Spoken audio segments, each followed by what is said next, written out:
Hi guys, Sci-Fi Recapped here. Before we start, warning. Spoilers ahead. Today, I'm gonna explain a 2012 British-American science fiction movie called Prometheus. The film is the fifth entry in the Aliens franchise, serving as a prequel to 1979 science fiction horror film, Aliens. Make sure to watch until the end because there will be a bonus fun fact about the movie. On prehistoric Earth, as a huge alien UFO departs from the planet, a humanoid alien stands beside the waterfall and drinks the dark liquid, causing his body to disintegrate. As its remains cascade into the waterfall, the alien's DNA triggers a biogenetic reaction. Later in 2089, two archaeologists, Elizabeth Shaw and Charlie Holloway, are doing an observation in a cave when they discover an ancient star map and consider it as an invitation from humanity creators, or they call it as engineers. In a large spaceship, the ship's crew makes the long journey sleeping in status while an android robot, named David, monitors their voyage. After 2 years, the ship suddenly stops and says that they have already reached the destination threshold, meaning that they have arrived at their destination. The first crew, or known as Mission Director, Meredith Vickers, has awakened and is approached by David, commanding him to wake up the entire crew. The crew then is presented a visual recording, showing Sir Peter Weyland, the CEO of Weyland Corporation, the man who gathered the funding to construct the advanced research vessel, named Prometheus, to find the engineers. The boss then introduces the archaeologists, who explains that archaeological digs from all around the world indicate the same pictogram, showing men worshipping giant creatures pointing into a star. From that, they then found a planet which is capable of sustaining life named LV-223, the planet that they just arrived at. The Prometheus lands near a large artificial structure in a valley. With 6 hours left of the daylight, the survey team starts to suit up and heads inside to explore. Using Mr. Fifield's advanced detector drones, they are able to picture the whole grid of the structure. They continue their expedition deeper and then discover a room with a hole inside it where the air is breathable as something is generating an atmosphere. David, on the other side, discovers green slime which contains many particles and makes some electric sound. He also presses a sequence of buttons to the wall, activating a recorded hologram which shows several engineers in spacesuits running from something. The survey team then chases the hologram and finds one of the engineers falls down in front of a door whose body is still there. The carbon reader indicates that the body has been laying there for more than 2,000 years. David attempts to open the door and they discover a room full of well-arranged cylindrical vases containing black liquid and paintings all over the wall.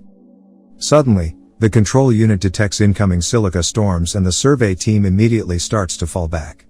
They also bring the dead engineer's head and David packs one of the vases. The team removes the helmet from the deceased engineer's head and manages to shock the head back to life momentarily before it explodes into pieces. Shaw then takes a DNA sample and analyzes it, discovering that the engineer has the same DNA as humans with a perfect match. David investigates the stolen cylinder and discovers the black liquid within. He secretly takes a drop of the liquid and intentionally infects Holloway with the substance by giving him a glass of champagne. Unaware of what is within his body, he engages in sexual intercourse with Shaw. On the other side, Philfield and Milburn, who were left behind, continue their exploration in the cave. They come across a pile of engineer bodies while they are suddenly told by the control unit that a detector drone reading a life form from the west, but it suddenly disappears claiming that it's just a glitch. Having known that, they decide to walk towards the east and arrive at the previously visited room.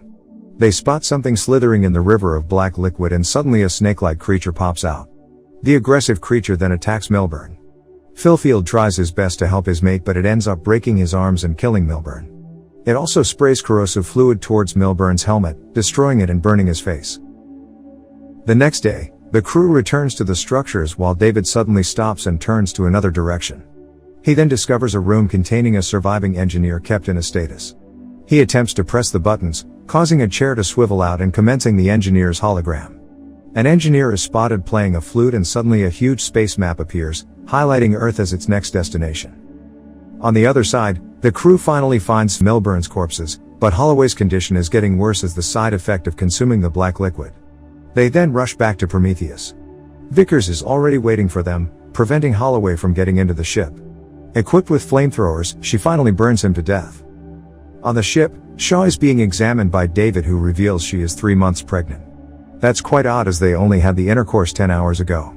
Feeling something is wrong with it, she insists to get it out immediately, but David suggests putting her into a cryostasis until they reach Earth. While she is going to be taken, Shaw fights back, manages to run away and performs a self-surgery with a medpod. Surprisingly, an octopus-like alien is extracted from her belly. Shaw manages to escape from the pod and traps the weird creature there. The control unit detects that Philfield's monitor just popped up and finds that he is actually standing outside the ship. With that monster face, he becomes much stronger and attacks the ship crew. They finally manage to take him out by burning him with the flamethrowers. On the run, Shaw finds out that Wayland is still alive and was on the ship all the time. He explains that meeting the makers or the engineers could help him to cheat death in some way. But, Shaw urges that they must leave because the engineers are not what they are thinking, they kill people. He refuses as they have been so close to meet them and this will be their only chance. While dressing up, Shaw meets the Prometheus captain, Yannick, who speculates that this planet is not their home and the structure was part of an engineer military base that lost control of its biological weapon, the mutagenic black liquid. Vickers warns the CEO that he will die if he goes to the structure. There, it also reveals that the old man is actually her father. They then return to part of the structure David had visited before, coming across thousands of the cylindrical vases. Given the live stream from Shaw's camera, the control room discovers that the room is actually a spaceship. David reveals that the engineers were heading to the Earth to destroy humanity because, sometimes to create, one must first destroy. They attempt to awaken the surviving engineer.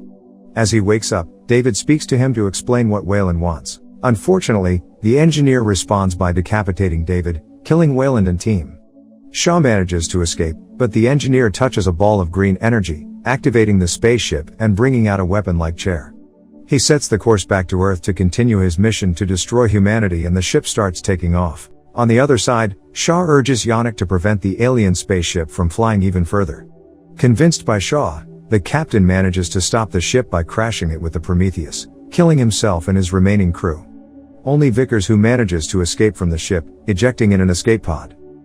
As the ship collides, it starts rolling in a perfectly straight line, killing Vickers as she fails to outrun it. It's quite funny to see Vickers' inability to run in a different direction. Barely surviving, Shaw makes it to wreck Prometheus and finds the alien offspring she had removed previously, now has grown to enormous size. Luckily, it is still trapped in the medical bay. Surprisingly, David is still alive and reveals to her that the engineer has survived the crash and is coming for her. Moments later, the engineer forces open the ship's airlock and attacks Shaw, but she manages to open the medical bay's door and unleashes the alien offspring. After a struggle, the engineer is subdued by the gigantic creature, which thrusts an ovipositor down the engineer's throat, killing him. David begs for Shaw's help and claims that there is still another ship and he could fly the ship. Without an option and desperate for an answer, Shaw then recovers David's head and body from the wrecked engineer's ship. With his help, instead of flying back to Earth, they are heading for the engineer's homeworld, hoping to find why they created humanity, but only to attempt to destroy it later. The black liquid was originally created by the engineers as a biological weapon with the purposes to wipe out the entire planet, especially Earth. It's actually a lethal mutagenic pathogen composed of billions of small microorganisms. They were kept in the cylindrical vase due to its unstable nature at ambient temperature.